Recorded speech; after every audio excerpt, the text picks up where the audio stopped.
le 24 janvier 2020, mon passeport ayant été arrivé à terme, je me suis rendu à Pétionville, au bureau de l'immigration, pour solliciter un nouveau passeport. Et on m'a remis une fiche qui dit très clairement que mon passeport sera prêt le 8 février 2020. Un mois passé, je n'ai pas un passeport.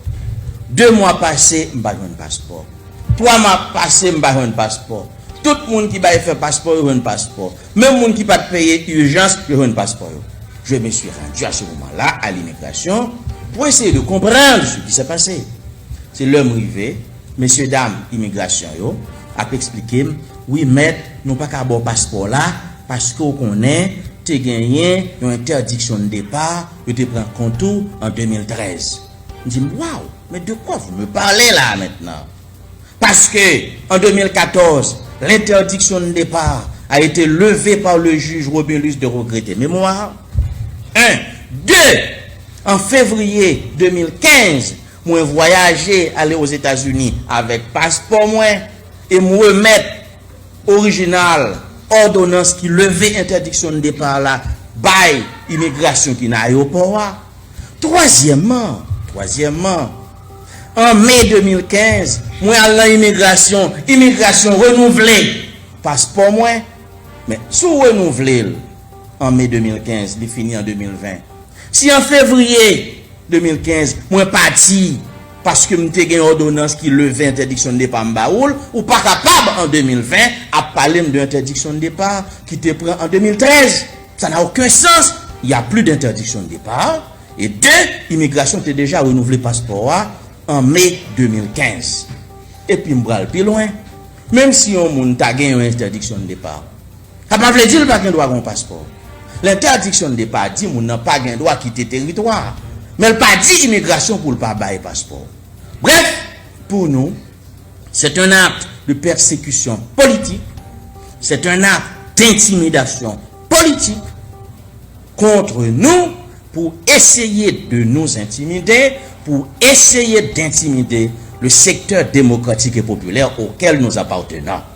Et nous disons, il faut qu'un exemple soit tracé dans cette affaire. Et c'est pourquoi, comme la Constitution le permet, comme les lois de la République le permettent, je vais assigner le directeur de l'immigration par devant le tribunal compétent pour abus de pouvoir, abus d'autorité et violation de ma liberté d'aller et de venir, violation de mes libertés individuelles. M'a fait la justice condamnée, monsieur. M'a fait la justice sanctionnelle avec la dernière rigueur. Et m'a tout assigné l'État en réparation. Et là, nous fait ça. N'a tout tracé un exemple. L'État a suspendu passer citoyen dans Tintin. L'heure pour l'État respecter le monde. Pour qui ça, aux États-Unis, en France, au Canada, l'État respecte citoyen. C'est parce que citoyen, li kon droit. L'État n'a pas respecté droit. C'est procès le faire contre l'État, il fait l'État dédommagé.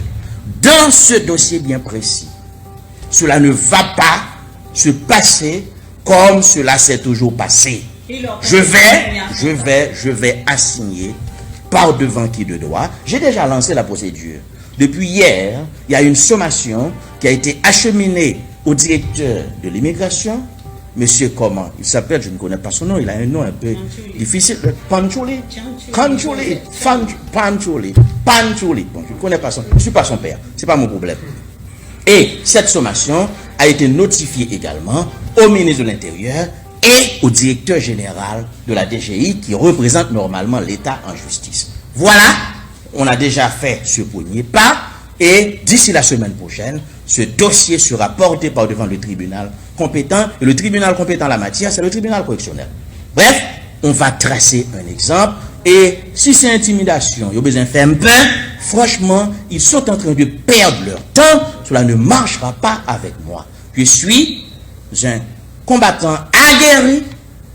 Ça n'a pas qu'à faire un peu, ça n'a pas capable d'intimider. Vous informer, notre priorité.